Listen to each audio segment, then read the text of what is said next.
How to cancel World Remit transfer. Hello everybody, welcome back to the channel. Today I'll guide on how you can cancel your transfer on World Remit.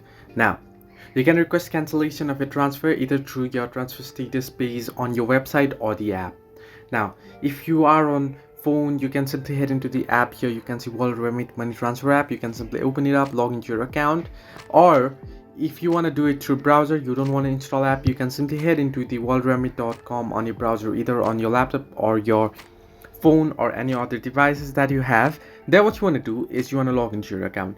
Now once you're logged in, here you can see my transfer activity. I don't have currently any transfer activity. At the top right and top left, you'll find two different icons. You can see profile icon at the top right, and you can see the three horizontal line icon at the top left. Now on both of these, here three horizontal line icon, you can see it right there. Simply click on it and you can tap on my transactions option and you'll be headed right into this page, or you can tap on the profile icon at the top right corner and you can tap on my transactions there too, and you'll be headed to this page. However, here you can see transfer activity and transfer in progress. If you are on your application, you can simply head into your transfer status option.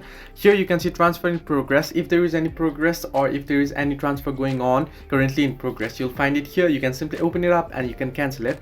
However, what you'll need to keep in mind and take note is that you're not able to cancel transfers once they have been sent or once the transfer is completed. So this way you can cancel World Remit transfer. Hope this helped you. Do like and subscribe, and do not forget to leave a comment down below if you have any further issues.